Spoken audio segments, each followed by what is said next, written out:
안녕하세요. 백두산 금융연구소의 백두산입니다. 3월 7일 월요일 아침 9시 32분입니다. 오늘은 좀 한국 시장 먼저 짧게 이야기할게요.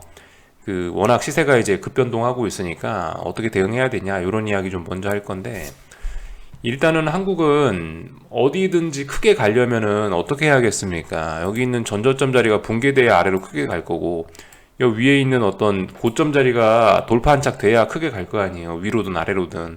근데 이 안에서 지금 놀고 있는데, 이 안에서 난리부르스를 추는 거는 그다지 뭐 어느 쪽으로 가는데도 그렇게 큰 도움이 안 될 가능성이 높을 것 같아요.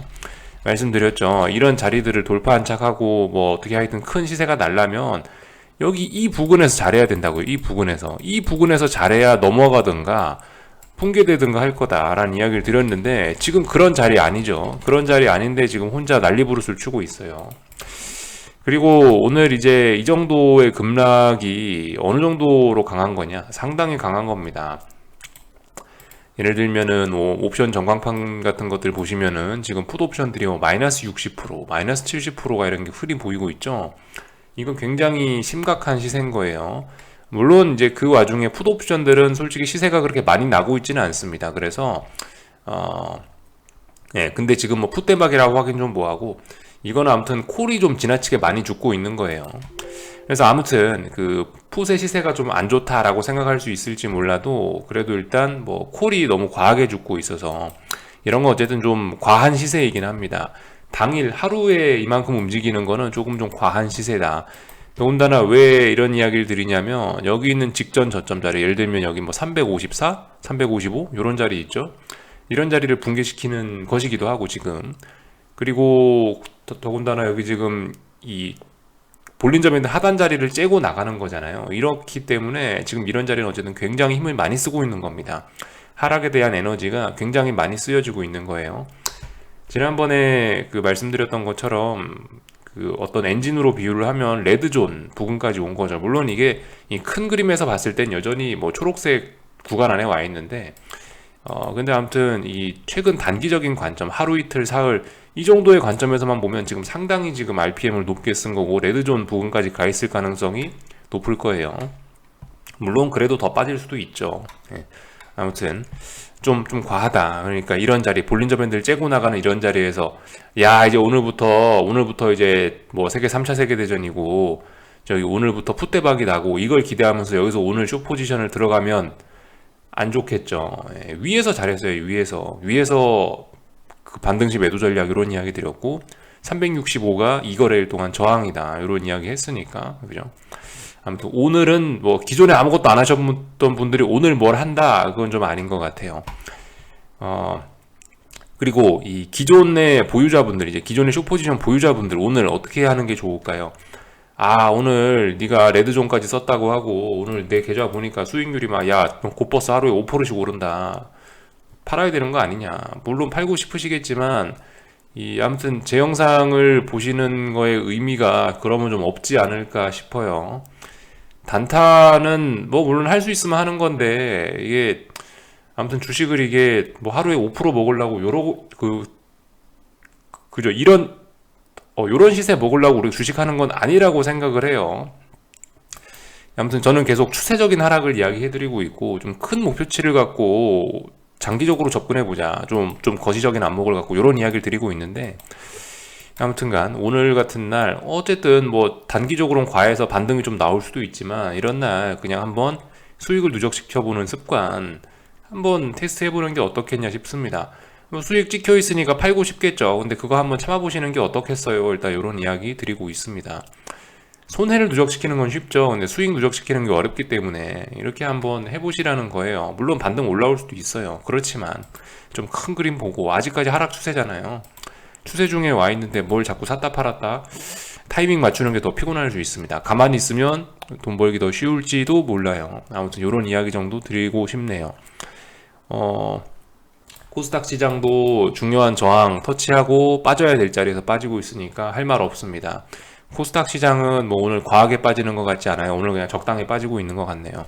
아무튼 코스피가 오늘 좀 힘을 쓰고 있다는 모습이 보입니다. 이게 좀 눈에 띄고요. 원달러 환율 같은 경우는 어제 말씀드렸다시피 금요일날 말씀드렸다시피 이미 좀 흐름이 좀 단기적으로 좀 빠르고 좀 과한 측면이 있는데 오늘 좀 오늘 조금 좀 선을 넘는 것 같습니다. 오늘 좀 단기 고점일 가능성이 있지 않을까라는 생각이 좀 개인적으로 드네요. 그래서 아무튼 앞으로 좀 원달러 환율이 좀 내려오거나 하지 않을까 싶긴 합니다. 물론 오버슈팅 나올 수도 있죠. 근데 오버슈팅 나오고 이런 걸 좀 바라지는 않고 제 희망은 어쨌든 좀 내려오는 거고 지금 어쨌든 기술적으로 분명히 좀 과하긴 해요. 뭐 RSI 같은 지표를 봐도 그렇고 뭐 아니면 볼린저 밴드와의 이격도 이런 걸 봐도 그렇고 오일선과 이격도 이런 걸 봐도 그렇고 분명히 지금 좀 과하긴 과해요. 얘가 앞으로 더 가고 싶으면 정상적으로 좀 추세적으로 길게 얘가 우상향 하고 싶으면 이제 적당히 뭐 오늘 이런 거 정도는 오버슈팅 하루 이런 건 이해해 줄 수 있는데 이번 주 정도에 분명히 쉬러 다시 아래쪽으로 좀 내려와 줘야 됩니다. 여기 예를 들어 오늘 갭 상승도 굉장히 크게 했죠. 1215원부터 한 번에 20몇 원까지 뛰었는데 이런 자리에 갭도 좀 메울 필요가 있을 것 같고요. 아무튼 단기간에 너무 급격하게 움직였기 때문에 이런 데서 좀 어느 정도 이런 피로를 소화하는 시간이 조금 오래 필요하지 않을까라는 생각이에요. 만약 지가 더 가고 싶다면요. 네. 오버슈팅 나오도 만약 오버슈팅 나오면은 이제 금방 시세가 김이 새버릴 가능성이 있겠죠. 아무튼 한국 시장은 요 정도까지 이야기를 해드리고 주말 동안에 보니까 뭐 아주 뭐 재밌는 리플이 달렸는데 거기에 관련해서 한 번쯤 여러분들 생각은 해보실 필요가 있어요. 그러니까 우리가 이 투자를 함에 있어서 뭐 도덕과 윤리의 관점 이런 거 한 번쯤은 생각해 볼 필요가 있는데 이거 주식 시장에는 사실 뭐 도덕과 윤리가 개입될 여지가 별로 없습니다. 우리가 하는 게 뭐냐? 여기가 시장이잖아요. 그죠? 이게 뭐예요? 이게 주식 시장이잖아요. 시장은 뭐 하는 데죠? 시장은 매수자와 매도자가 가격을 놓고 흥정하고 싸우는 데 아니에요. 그죠? 우리 뭐 재래시장 이런 데 가보면 그런 게 많이 느껴지지 않습니까? 두부 한 모 살 때 뭐 1,000원만 깎아달라, 500원만 깎아달라. 아니다, 더 달라. 이런 게 시장이지 않습니까? 그죠? 시장이 하는 본질적인 역할은 뭐예요? 이게 싸냐 비싸냐를 판단하는 거예요. 싸냐 비싸냐를 판단하는 과정에서 여기서 도덕과 윤리가 개입되는 게 뭐가 있어요?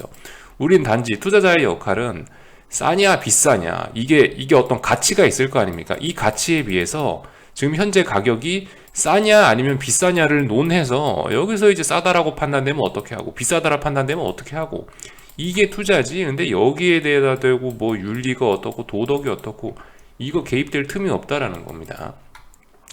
다만 이제 지금 뭐 요런 이야기가 나올 수 있죠. 뭐 공매도는 악이고 뭐 주식 매수는 뭐 올바른 그런 이야기가 나올 수밖에 없는 게 제가 봤을 때는 상대적 박탈감 때문에 그런 것 같아요. 사람들이 뭐 공매도는 없애야 된다. 뭐 특히 그저 셀트리온 주주분들 그런 이야기 많이 하죠. 그런 이야기를 많이 하는데 그런 이야기가 나오는 베이스를 생각을 해보면은 상대적 박탈감 때문이다라고 개인적으로 판단을 하고 있습니다. 사람이 제일 짜증나는 게 뭐냐면요. 속담에도 있지 않습니까? 사돈이 땅을 사면 배가 아프대요. 그게 사람 심리를 가장 잘 표현하지 않은 걸까 싶은데요. 우리 비슷한 예로 예전에 우리 숏포지션 매집하고 예전에 한참 힘들 때 작년에 그럴 때 다들 여러분들이 그때 한참 힘들 때 다들 여러분들이 리플에다 뭐라고 쓰셨냐면은 남들은 다 주식 상승을 추종해갖고 돈을 벌고 있는데 나만 그지가 되고 있다. 이거 어떡하냐. 상대적 박탈감이거든요. 이게 굉장히 좀 주식하면서 치명적인 부분이긴 하거든요. 이런 것 때문에 포모 이런 게 나오는 거고 이런 것 때문에 투매 이런 게 또 나오는 겁니다. 어쨌든 아무튼 이런 심리가 굉장히 많이 보였는데 이런 게 주식 상승장에서도 이렇게 심한데 주식 하락장에서는 얼마나 심하겠어요. 거의 한 90%, 99%의 사람이 돈 까먹고 있는 와중에 숏포지션 잡은 몇 프로의 사람들만 극소수의 사람들만 돈을 버는 상황이기 때문에 이 상대적 박탈감이라는 게 상당히 심해질 수 있다라는 거. 그래서 여러분들이 이제 어떻게 해야 되냐? 여러분들 무조건 주식에서 돈 벌었다는 이야기를 하면 안 됩니다. 주변에 여러분들 주변에 주식 한다는 이야기도 하지 마시고요. 주식으로 돈 벌었다는 이야기는 특히나 하면 안 되고요. 특히 주식하시는 분들이 SNS에다가 막 글을 올리고 관심을 찾는다. 이것도 굉장히 위험할 수 있습니다. 이거 내가 자랑하고 싶은 마음이 있는데 SNS 한다. 분명히 그리고 더군다나 내가 뭐 주식을 하고 있다. 근데 SNS 한다. 그러면은 분명히 언젠가 여기서 사고가 터질 가능성이 굉장히 많이 있습니다. 이 자랑하고 싶은 마음들이 굉장히 있을 텐데 이런 거 절대 하시면 안 된다는 거예요. 특히나 숏포지션은 왜? 돈 까먹고 있는 사람이 굉장히 많은 상황에서 나 혼자 벌었다라고 하면 이거는 진짜 개욕 먹을 수도 있어요. 물론 이게 욕먹을 만한 일은 아닌데 사람 심리가 그렇다고요. 그래서 그냥 아무런 이유 없이 미움받고 지탄받을 수 있다고요. 그러니까 뭐 주식 이야기는 주변에 하지도 마시고 돈 벌었다는 이야기도 하지 마시고 언제나 좀 불쌍한 표정으로 나 요즘 힘들어 이런 얘기만 하고 다니시면 좋을 것 같아요. 그냥 뭐 정 돈 쓰고 싶고 돈 벌어서 기분 좋으면은 주변 사람 아무 말 얘기하지 말고 밥이나 한 끼 사주시면 될 것 같습니다. 주식 얘기도 하지 마시고요. 아무튼 뭐 이런 심리적인 이야기를 좀 먼저 좀 드려봤습니다. 아무튼 그래서 여기까지 했고 미국장 이야기 조금만 할게요. 이제 미국장 같은 경우는 금요일날 뭐 여러분들 다 아시다시피 급락 마감을 했는데요. 그죠? 급락 마감을 했어요. 전쟁 우려가 일단 표면적으로 나왔습니다. 전쟁 우려가 여기 보시면 러시아, 우크라이나 원자력 발전소 공격 소식이 하락이라고 되어 있는데 솔직히 저는 여기에는 좀 동감하지는 않습니다. 무슨 이야기냐면은 여기 한번 보이시죠? 여기 보시면은 유럽이 어제 4%, 유럽은 완전 개폭락했고요. 진짜 말도 안 되는 폭락을 한 거고 미국은 상대적으로 좀 잘 버틴 셈이었는데 이 원자력 발전소를 공격했다라고 이렇게 폭락한다라는 건 솔직히 저는 이해가 잘 안 되고요. 저는 개인적으로 이렇게 보고 있어요. 전쟁 우려 그 전쟁 이슈와 관련된 부분 제가 그 이전에 이야기해드린 거 있죠.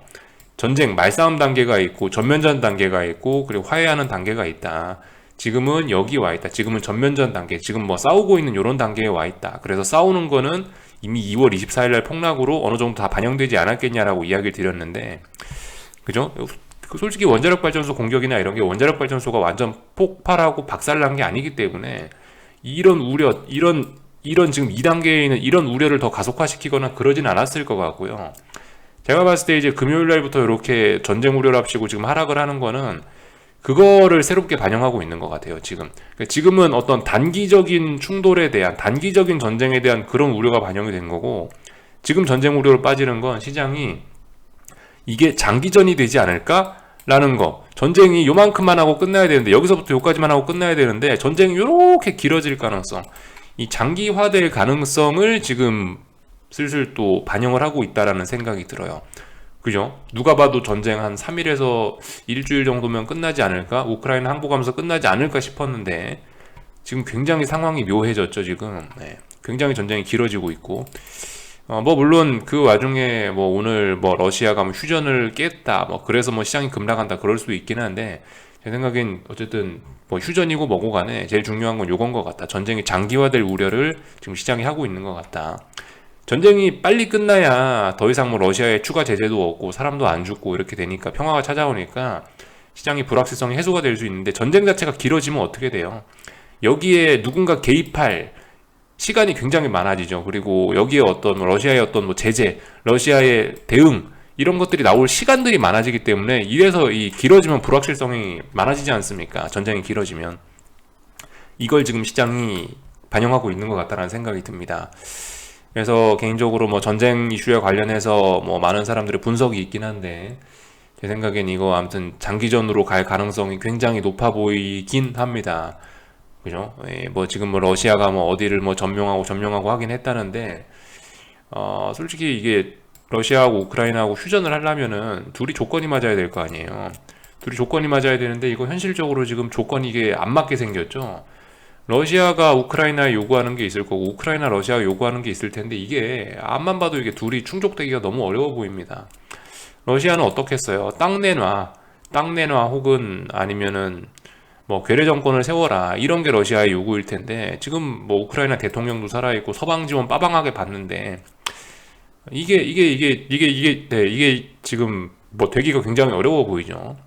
우크라이나 입장에선 뭐예요? 러시아 니네 당장 땅 먹은 거 다 내놓고 말없이 나가라 그걸 텐데 뭐 나가겠냐고요, 러시아가. 그죠? 어떤 체면을 살려줘야 얘네들 나갈 거 아니에요. 근데 체면 다 꾸겠는데 나갈 수 있겠어요? 못 나가겠죠. 그러니까 이 둘이 이게 아무튼 휴전 어떤 진짜 의미 있는 어떤 협정을 하기는 굉장히 좀 어려울 것 같다라는 생각이 듭니다. 그래서 아무튼 전쟁 좀 길어질 것 같다. 전쟁 길어지면서 뭐 유가도 오르고 각종 뭐 불확실성이 나오면서 이것 때문에 시장이 좀 압력을 더 받을 것 같다라는 생각이 들었습니다. 그래서 지금 현재는 뭐 2월 24일 저점에서 좀 저 멀리 떨어져 있는 상황인데요. 이게 계속 이렇게 지연된다면은 2월 24일 날 저점도 결과적으로 서서히 이렇게 해서 붕괴시킬 수도 있겠죠. 이런 점들, 전쟁 이슈와 관련된 이야기를 조금 해봤습니다. 그래서 아무튼 이렇게 빠졌던 게 금요일날 이렇게 좀 심각하게 전쟁 뭐 원자력 발전소 공격이라고 하락했는데 제 생각에 원자력 발전소 공격 때문에 하락한 게 아니고 장기화에 관련된 우려 이런 게 지금 반영되고 있는 것이 아니냐라는 생각이 듭니다. 그것 때문에 빠졌다라고 생각되고요. 여기에 더해서 어제 보시면 나스닥이 1.6% 빠졌죠. S&P보다 더블로 많이 빠졌지 않습니까? 이걸 보면서 이제 우리가 또 하나 생각해야 되는 건 긴축에 관련된 부분도 생각을 해야 될 거예요. 무슨 일이 있었냐? 금요일날 여기 보시면 논팜 페이롤스가 나왔는데 논팜 페이롤스가 예상치보다 50% 정도 더 좋게 나왔습니다. 또 어닝 서프라이즈 했죠.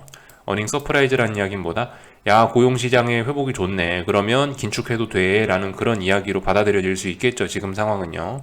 그래서 이거 뭐라고 해야 되겠어요? 긴축 우려가 강화됐네 라고 할 수 있을 겁니다.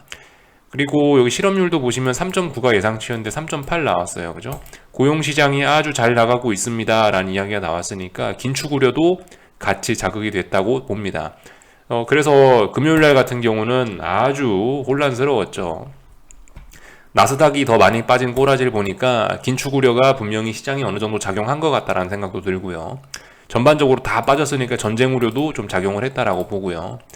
근데 이제 지금 상황에선 분명히 긴축 우려보다는 전쟁 우려가 훨씬 더 주목을 받고 있고 자극적인 이슈이기 때문에 채권 시장 같은 경우는 일단은 안전자산 선호 이러면서 금리가 크게 떨어지긴 했습니다. 전반적으로 다 뭐 단기물 금리 그죠? 이거 2년물 국채 금리도 여기 이렇게 떨어졌고 뭐 3개월물 국채 금리 이런 것도 보시다시피 떨어졌습니다.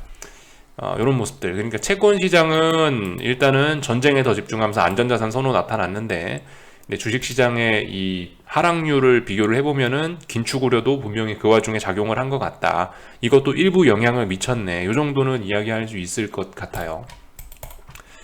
그래서 어쨌든 시장은 뭐 2중고, 3중고에 시달리고 있다라고 보시면 될 것 같습니다. 그래서 일단 여기 정도까지 이야기를 했고 국제유가 관련 국제유가 보기 전에 이번 주에 경제지표 발표들 있는 거 간단하게 좀 살펴봐야 되겠죠. 어디 갔더라? 이번 주에는 어째 특별한 게 보이지는 않네요. 이번 주는 대부분 조용하네요. 이번 주 저기 목요일 날 3월 10일 날에 선거 끝나고 3월 10일 날에 보시면은 코어 CPI 있죠. 요거 잘 보셔야 될 것 같습니다. 물가 지표니까 잘 봐야 돼요. 인플레이션이 얼마나 심각하냐라는 거를 잘 보시면 될 것 같습니다. 심각할 수밖에 없겠죠. 왜냐? 국제유가가 120달러를 갔네요. 이런 점들 때문에 그렇습니다. 그렇기 때문에 이 인플레이션 우려는 분명히 심해질 건데 그래도 일단 이 목요일 날 나오는 지표를 보자라는 이야기를 드렸습니다. 금요일 날에도 중요한 거는 없네요. 목요일 날 물가 지표만 잘 보면 되겠습니다. 3월 10일 물가 지표 체크하자라는 이야기 드렸습니다. 나머지는 없어 보이고요. 이제 3월 15일, 16일이 FOMC 회의죠. 이제 한 7거래일이 아니 이제 한 일주일 이 정도 남은 것 같습니다. 거래일로 따지면 한 5거래일, 6거래일 정도 남은 것 같아요. FOMC의 영향권 들어왔다. 긴축 우려가 좀 심해질 수도 있겠다. 이런 생각을 해보시면 되겠습니다. 아무튼 가장 중요한 이벤트는 FOMC겠습니다. 일단 이 정도 이야기를 드렸고 참 하나만 더 빅스 같은 거 보시면은 지금 계속 여기서 안 죽고 있어요. 죽어야 될 타이밍을 좀 많이 놓치고 있긴 합니다. 내려가야 될 때 빨리 내려가야 되거든요. 근데 여기 위에서 너무 오래 안 내려오고 있어요. 그럼 한 번 더 가겠다라는 이야기일 수 있습니다. UVXY의 시대가 계속되고 있습니다. 그리고 지금 제가 지난번에 대충 이렇게 표현을 해드렸던 요런 어떤 채널형 그 저점과 고점이 높아지는 요런 채널 지금 요런 이 범위 내에서 움직이는 이 흐름이 깨지지가 않고 계속 가고 있어요. UVXY의 시대는 계속될 수 있다라는 거 보면 되겠고요. 국제유가, 여러분들, 국제유가 이렇게 되면은 매물 소화하는 거다라는 이야기를 어젯밤에 드렸거든요. 어쩔 수 없어요. 이런 거 일단 요거 오버슈팅 더 나오기로 한 거니까 여기서 또 얼마까지 더 갈지는 잘 모르겠습니다. 물론 뭐 지금 현재는 130달러를 터치하고 윗꼬리가 좀 의미심장하게 달리긴 했지만, 그래도 제 생각에 110달러에서 잡으셨던 분들은 일단은 비중 축소하시는 게 맞긴 맞는 것 같아요. 이유, 그러니까 죽을 거면 3월 4일날 죽었어야 된다고요. 근데 오히려 그죠, 3월 4일날에 매물 소화하니까 더 급등해 버리잖아요. 오버슈팅, 여러분들 이거 얼마까지 나올지 몰라요 이번에. 그리고 지금 그 이야기도 나오고 있더라고요. 지금 이제 러시아의 원유 시장도 제재할 수 있다라는 이야기가 오늘부터 슬슬 뉴스에 나오고 있으니까 이거 오버슈팅으로 지금 가기로 마음을 먹은 것 같아요. 오버슈팅이라는 거는 일단 비이성이 들어가 있는 거기 때문에, 슈팅, 그죠? 정상적인 상승이 아니고 슈팅은 이게 이게 비이성이 많이 작용한 거잖아요. 그렇기 때문에 이거는 솔직히 어디까지 갈지 알 수가 없어요. 그리고 앞으로의 양상을 알 수가 없어요. 그리고 지금 오늘 국제유가 꼬라지를 보시면은 평상시 상승은 짜불짜불 해봐야 1% 2%인데 지금부터 이렇게 변동성이 확대되어 있는 오버슈팅 상황에서는 하루에 10%가 올라도 하루에 20%가 올라도 전혀 이상하지 않아요. 비이성의 영역입니다. 여기는 어떻게 될지 모르기 때문에 숏포지션 110달러에서 잡으신 분들은 반드시 위험 관리를 하긴 해야 되는 그런 자리입니다.